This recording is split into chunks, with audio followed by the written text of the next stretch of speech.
তো ভিউয়ার্স কি বলবো, আমার কিন্তু বেশ অনেকটাই গাছ নষ্ট হয়ে গেছে। এবার শীতের জন্য আমি যে গাছগুলো কিনেছিলাম বেশ সবগুলোই কিন্তু নষ্ট হয়ে গেছে, দেখতেই পাচ্ছেন। এটা হচ্ছে আমার স্ট্রবেরি গাছ কেনাটা, এটা হচ্ছে আমার পুরোনো বছরের, ওখান থেকে একটা চারা নিয়েছি।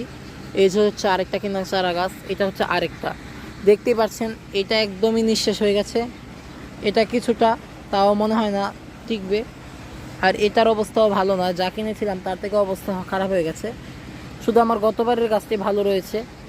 আর এখান থেকে পাওয়া যে চারাটা আছে সেটাও কিন্তু বেশ স্বাস্থ্যবান লাগছে আমার কাছে, আলহামদুলিল্লাহ। কিন্তু আমার এই 300 টাকার 3টা স্ট্রবেরি গাছ কিন্তু একদমই নষ্ট হয়ে গেল, দেখতেই পাচ্ছেন। তো আপনারা কিন্তু আপনাদের স্ট্রবেরি গাছগুলোকে একটু সাবধানে রাখবেন, কারণ এগুলো কিন্তু বেশি পানি একদমই পছন্দ করে না। এই যে আমার এখানে কিন্তু অতিরিক্ত পানির কারণে আমি যা ভাবছি, আমার মনে হচ্ছে এগুলো নষ্ট হয়ে গেছে। তো অবশ্যই স্ট্রবেরি গাছগুলো একটু খেয়াল